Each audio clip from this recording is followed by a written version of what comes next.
بسم اللہ الرحمن الرحیم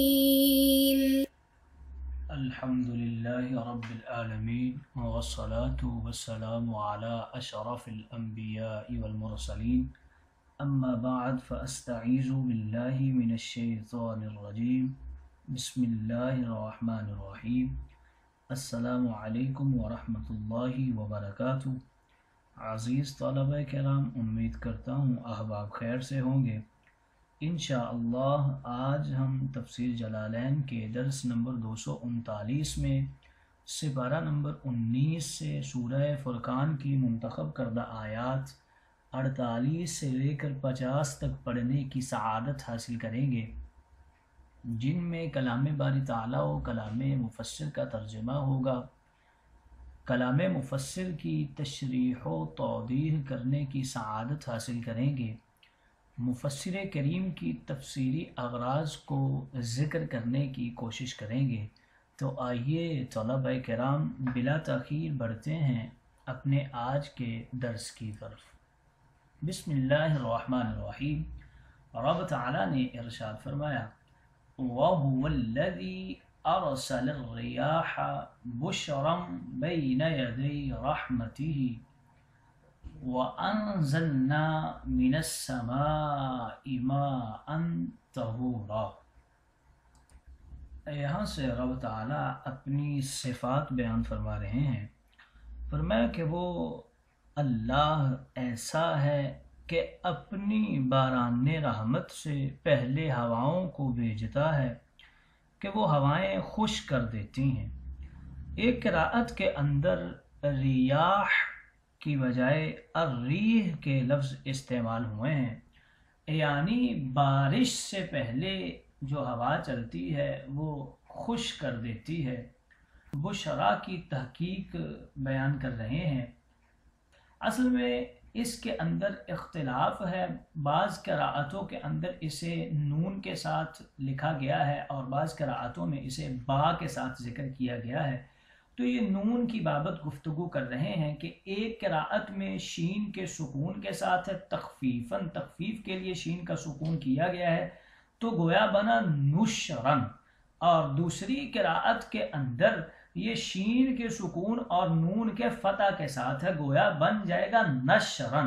اور تیسری قراءت اس میں ذکر کر رہے ہیں کہ شین کے سکون اور نون کی بجائے یہاں پر با کو ذکر کیا تو بن جائے گا بشرن، جیسا کہ یہاں پر مذکور ہے۔ اس کا معنی ہوگا خوشخبری دینے والا، اور اگر اسے پہلی قراءت کے مطابق پڑھا جائے مفرد الاولی تو اس کا جو مفرد ہے وہ نشور ہوگا، جیسے رسول کا واحد رسول ہوتا ہے، اور اسی طرح قراءت ثانی یعنی نشرن کا مفرد ہے، نشور ہی بنے گا، اور قراءت اخیرہ یعنی بشرن کا واحد اور مفرد جو ہے وہ بشیر بنے گا۔ وَأَنزَلْنَا مِنَ السَّمَاءِ مَاءً طَهُورًا، اور ہم آسمان سے پاک یعنی پاک کرنے والا پانی بھیجتے ہیں، برساتے ہیں۔ لِنُحْيِيَ بِهِ بَلْدَةً مَيْتًا، تاکہ ہم اس کے ذریعے خشک زمین کو زندگی دیں، سرسبز و شاداب کر دیں۔ میتن کے حوالے سے بتا رہے ہیں کہ یہ تخفیف کے ساتھ ہے۔ بلدتن میں مذکر اور مؤنث دونوں، یا پھر ایک اور بھی ذکر کرتے ہیں کہ بلدتن کی صفت میتن کو لے کر آنا اس وجہ سے ہے کہ بلدتن یہاں مکان کے معنی میں ہے۔ وَنُسْقِيهِ أَيَ الْمَاءَ مِمَّا خَلَقْنَا أَنْعَامًا إِبِلًا وَبَقَرًا وَغَنَمًا وَأَنَاسِيَّ كَثِيرًا، اور ہم وہ پانی اپنی مخلوق میں سے بہت سے چوپایوں مثلا اونٹ، بکرے اور گائیوں کو اور بہت سے انسانوں کو پلاتے ہیں۔ اناسج کے حوالے سے بتا رہے ہیں کہ یہ انسان کی جمع ہے اور اس کی اصل اناسین تھی، پھر نون کو یا کے ساتھ بدل دیا اور یا کا یا کے اندر ادغام کر دیا تو انسج بن گیا، اور پھر اناسج جو ہے یہ انسج کی جمع ہے۔ وَلَقَدْ صَرَّفْنَاهُ الماء بینہم لیذکروا، اور ہم اس پانی کو مخلوق کے درمیان تقسیم کر دیتے ہیں تاکہ لوگ غور و فکر کریں۔ یذکروا کے حوالے سے بتا رہے ہیں کہ اس کی اصل یتذکروا تھی، تا کو ذال کیا اور ذال کا ذال کے اندر ادغام کر دیا، اور ایک قراءت میں لیذکروا ذال کے سکون اور کاف کے ضمہ کے ساتھ ہے، یعنی تاکہ بارش کے سبب سے اللہ کی نعمتوں کو یاد کریں۔ فَأَبَى أَكْثَرُ النَّاسِ إِلَّا كُفُورًا، پھر اکثر لوگ نہ شکری ہی کرتے رہے، جُحُودًا لِلنِّعْمَةِ حَيْثُ قَالُوا مَطَرْنَا بِنَوْءِ كَذَا، یعنی نعمت کے منکر ہی رہے اس طرح سے کہ وہ کہتے تھے کہ فلاں ستارے کے طلوع یا غروب ہونے کی وجہ سے ہم کو بارش دی گئی۔ آئیے طلبہ کرام ترجمہ کے بعد بڑھتے ہیں آج کے درس کی تشریح و توضیح کی طرف۔ اور رب تعالیٰ نے اس آیت مقدسہ میں ارشاد فرمایا کہ وہی ہے جو باران رحمت سے پہلے بشارت دینے والی ہوائیں بھیجتا ہے، اور ہم نے آسمان سے پاک کرنے والا پانی نازل کیا۔ طہور کا معنی اور اس کا مصداق ذکر کر رہے ہیں کہ طہور اس پانی کو کہتے ہیں جو فی نفسی ہی پاک ہو اور نجس اشیاء کو پاک کرنے والا ہو۔ اس آیت سے معلوم ہوا کہ بارش کا پانی طاہر بھی ہوتا ہے اور مطہر بھی ہوتا ہے۔ قرآن مقدس میں ہے وَيُنَزِّلُ عَلَيْكُم مِّنَ السَّمَاءِ مَاءً لِيُطَهِّرَكُم، وہی ہے جس نے آسمان سے تم پر پانی نازل کیا تاکہ تم کو پاک کرے۔ حضرت ابو ہریرہ رضی اللہ تعالی عنہ بیان کرتے ہیں کہ ایک شخص نے رسول اللہ سے سوال کیا اور کہا یا رسول اللہ، ہم سمندر میں سفر کرتے ہیں اور ہمارے پاس بہت تھوڑا پانی ہوتا ہے، اگر ہم اس پانی سے وضو کر لیں تو پھر ہم پیاسے رہ جائیں گے، تو کیا سمندر کے پانی سے وضو کر لیا کریں؟ تب رسول اللہ نے فرمایا سمندر کا پانی طہور ہے، یعنی پاک کرنے والا ہے، اور اس کا مردار حلال ہے۔ بعض علماء نے یہ کہا ہے کہ طہور اس پانی کو کہتے ہیں جس سے طہارت کا عمل بار بار حاصل ہو، جس طرح صبور اس شخص کو کہتے ہیں جو بار بار صبر کرے، اور شکور اس شخص کو کہتے ہیں جو بار بار شکر کرے، اور یہ امام مالک کا قول ہے۔ حتیٰ کہ ان کے نزدیک جس پانی سے ایک بار وضو کر لیا گیا ہو اس پانی سے بھی وضو کرنا جائز ہے، اور جمہور کے نزدیک وہ پانی مستعمل ہے، وہ اگرچہ فی نفسی ہی پاک ہے لیکن اس سے پاکیزگی حاصل نہیں کی جا سکتی، گویا طاہر تو ہے لیکن مطہر نہیں ہے۔ کسی نجس چیز کے گرنے سے اگر پانی میں نجاست کی بو، اس کا رنگ یا اس کا ذائقہ آ جائے تو وہ پانی طہور نہیں رہے گا۔ اگر پانی کے اندر کوئی ایسی چیز گر جائے جو اس کے رنگ، ذائقہ اور اس کی بو کو متغیر کر دے، اگر وہ چیز ایسی ہے جس سے پانی کو محفوظ رکھنا بہت مشکل ہے، جیسے کیچڑ، مٹی اور درختوں کے پتے، تو اس پانی سے طہارت حاصل کرنا جائز ہے۔ جیسے اگر کسی جگہ پانی کافی عرصہ تک ٹھہرا رہے تو اس کے اوصاف متغیر ہو جاتے ہیں، اسی طرح اگر پانی میں کوئی ایسی چیز گر جائے جو پانی میں سرایت اور حلول نہ کرے، مثلا تیل وغیرہ، خواہ اس کی بو اور مزہ تبدیل ہو جائے، پھر بھی اس سے وضو کرنا جائز ہے۔ اور اگر کوئی پانی میں ایسی چیز گر جائے اور اس سے پانی کے اوصاف، رنگ، بو اور ذائقہ تبدیل نہ ہو تو پانی کا طہور ہونا باقی رہے گا، خواہ پانی قلیل ہو یا کثیر ہو۔ اور اگر پانی کی مقدار دا در دا سے کم ہو تو اس میں کوئی نجس چیز گر جائے تو وہ پانی نجس ہو جائے گا، اور اگر پانی کی مقدار دا در دا سے زیادہ ہو یا وہ پانی جاری ہو تو اس پانی میں نجاست کے گرنے سے پانی نجس نہیں ہوگا، طہور ہی رہے گا، جب تک کہ پانی کا رنگ یا بو یا مزہ تبدیل نہ ہو جائے۔ کثیر پانی کی مقدار فقہاء احناف کے نزدیک وہ دا در دا ہی ہے، یعنی وہ تالاب جس کی لمبائی اور چوڑائی 10 ہاتھ ہو، اگر پانی جاری ہو یا دا در دا ہو، پانی میں نجاست کے گرنے سے وہ پانی نجس نہیں ہوگا، وہ طاہر ہی رہے گا۔ عام مشائخ نے دا در دا کا ہی اعتبار کیا ہے، وہ اس لیے کہ رسول اللہ نے فرمایا جس نے کنواں کھودا اس کی حریم 40 ہاتھ ہے، پس ہر جانب سے اس کی حریم 10 ہاتھ ہو گئی، اور کوئی دوسرا شخص کنواں کھودے تو اس کے چاروں طرف سے 10 ہاتھ چھوڑ کر دوسرا کنواں کھودے، اور اسی حدیث سے دا در دا کی مقدار کا تعین کیا گیا ہے۔ اس پانی کو نازل کرنے کا مقصد کیا ہے؟ لِنُحْيِيَ بِهِ بَلْدَةً مَيْتًا، تاکہ ہم اس پانی سے مردہ شہر کو زندہ کریں اور وہ پانی اپنے پیدا کیے ہوئے بہت سے چوپایوں اور انسانوں کو پلائیں۔ بے شک ہم نے اس پانی کو ان کے درمیان گردش دی تاکہ وہ اس سے نصیحت پکڑیں۔ فَأَبَى أَكْثَرُ النَّاسِ إِلَّا كُفُورًا، مگر اکثر لوگوں نے ناشکری ہی کر دی، یعنی نعمت کا انکار کر دیا۔ مختلف علاقوں میں بارش نازل فرمانے کے متعلق کچھ احادیث ذکر کر رہے ہیں۔ اکرمہ بیان کرتے ہیں کہ اللہ رب العزت آسمان سے پانی کا جو بھی قطرہ نازل کرتا ہے اس سے زمین میں کوئی سبزہ پیدا ہوتا ہے یا سمندر میں کوئی موتی پیدا ہوتا ہے۔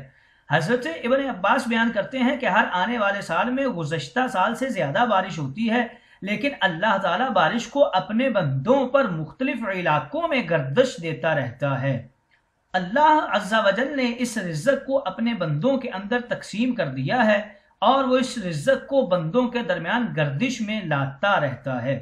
بارش کے نظام کے اندر بھی اللہ کی توحید اور اس کی قدرت کے اوپر دلائل ہیں۔ اس آیت مقدسہ میں فرمایا ہے کہ ہم نے اس عمل کو بار بار دہرایا اور مختلف علاقوں میں اس عمل کو جاری کیا۔ اس کا ایک معنی تو یہ بنتا ہے کہ ہم نے مختلف علاقوں میں بارش کو نازل کیا، اور اس کا دوسرا معنی یہ بنتا ہے کہ ہم نے بارش نازل کرنے کے ذکر کو قرآن مجید میں مختلف صورتوں میں بار بار ذکر فرمایا ہے، تاکہ اگر لوگ غور کریں تو ان پر منکشف ہو جائے کہ اللہ تعالیٰ نے مختلف علاقوں میں پانی کی رسانی کے لیے جو بارش کا انتظام کیا ہوا ہے، یہ انتظام ہی اللہ کے واحد ہونے کی دلیل ہے، کیونکہ وہ تمام جہانوں کا رب ہے اور اس نے تمام جہان والوں کو رزق پہنچانا ہے، اس لیے وہ صرف ایک علاقے میں بارش نازل نہیں کرتا بلکہ وقفے وقفے سے تمام علاقوں میں بارش نازل فرماتا ہے۔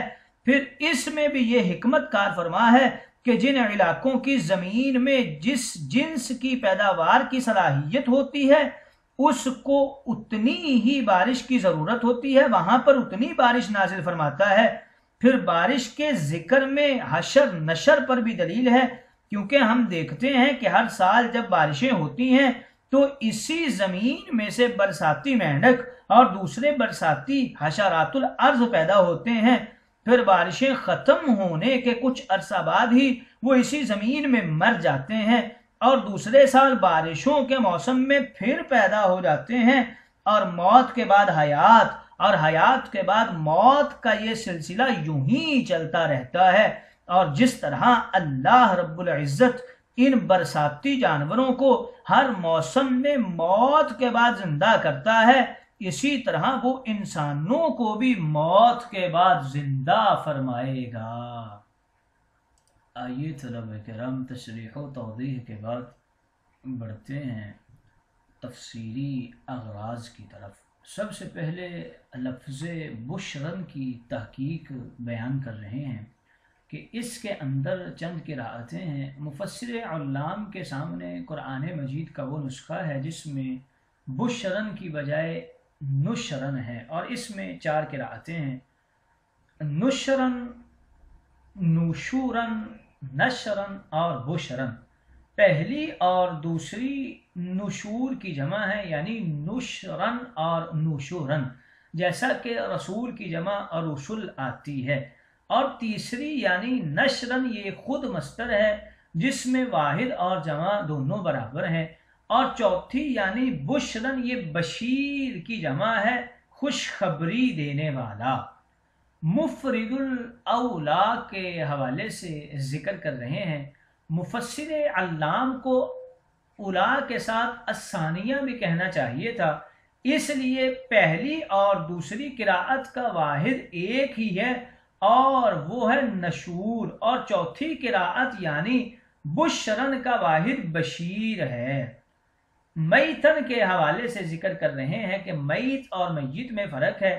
میت اس کو کہتے ہیں جو مر چکا ہو، اور میت اسے کہتے ہیں جو مرنے والا ہو یا پھر مرنے کے قریب ہو۔ یستوی فیہ المذکر والمؤنث، یہ اس اعتراض کا جواب ہے کہ بلدتن موصوف ہے اور میتن صفت ہے، حالانکہ موصوف اور صفت کے مابین مطابقت ہونی چاہیے۔ ادھر بلدتن مؤنث ہے اور میتن یہ مذکر ہے، مطابقت نہیں ہے۔ تو یہاں پر مفسر کریم نے فرما دیا کہ بلدتن اس میں تذکیر و تانیث برابر ہے، کیونکہ یہ غیر ذوی العقول کے قبیلہ سے ہے۔ دوسرا جواب دے رہے ہیں ذکرہ باعتبار المکان سے، کہ یہاں پر بلدتن جو ہے یہ مکان کے معنی میں ہے، گویا میتن بھی مذکر ہو گیا اور بلدتن بھی مذکر ہو گیا، لہذا کوئی اعتراض وارد نہیں ہوتا۔ اناسج کے حوالے سے ذکر کر رہے ہیں کہ یہ انسان کی جمع ہے اور یہ سیببے کا مذہب ہے اور یہی راجح ہے، اور بعض نے کہا کہ انسج کی جمع ہے اور یہ امام فرا کا مذہب ہے۔ اس کے اندر اعتراض ہے، اس لیے کہ انسج میں یا نسبتی ہے، اور جس میں یا نسبتی ہوتی ہے اس کی جمع فعالج کے وزن پر نہیں آتی، جیسا کہ ابن مالک نے فرمایا ہے وجعل فعالج لغیر ذی نصاب۔ صرفناہ کے حوالے سے ذکر کر رہے ہیں وَلَقَدْ صَرَّفْنَاهُ کی اصل عبارت وَاللَّهِ لَقَدْ صَرَّفْنَاهُ أَيَ الْمَا۔ مفسر علام نے صرفناہ کی ہو ضمیر کا مرجع ما کو قرار دیا ہے، گویا مطلب یہ ہوا کہ ہم نے بارش کو مختلف شہروں اور علاقوں میں مقدار کے اعتبار سے تقسیم کر دیا ہے، اس طرح صفت کے اعتبار سے بھی تقسیم کر دیا، کہیں موسلا دھار ہوتی ہے تو کہیں ہلکی ہوتی ہے، اور بعینی ہی اس طرح مختلف اوقات میں تقسیم کر دیا ہے۔ حضرت ابن عباس سے یہی تفسیر منقول ہے۔ بعض حضرات نے صرفناہ کی ہو ضمیر کا مرجع قرآن کو قرار دیا ہے اور اس کا قرینہ جاہدہم بھی کو قرار دیا ہے، اور بعض حضرات نے المطر کو مرجع قرار دیا ہے۔ صاحب جلالین نے بھی یہی معقف اختیار کیا ہے۔ قرآن کو مرجع قرار دینے کی صورت میں مطلب یہ ہوگا کہ ہم نے اس قرآن میں مختلف امثال اور عنوان سے عمدہ مضامین بیان کیے ہیں اور مختلف حجج و براہین سے لوگوں کو سمجھایا تاکہ وہ غور و فکر کریں۔ لیذکروا کے حوالے سے بتا رہے ہیں اس کی اصل یاتذکروا تھی، پھر تا کو زال کر دیا اور زال کا زال میں ادغام کر دیا تو یذکروا بن گیا، اور اس میں ایک دوسری قراءت بھی ذکر کر رہے ہیں کہ یہ لیذکروا بھی اسے امام حمزہ اور امام کسائی نے پڑھا ہے، یعنی زال کے سکون اور کاف کے ضمہ کے ساتھ۔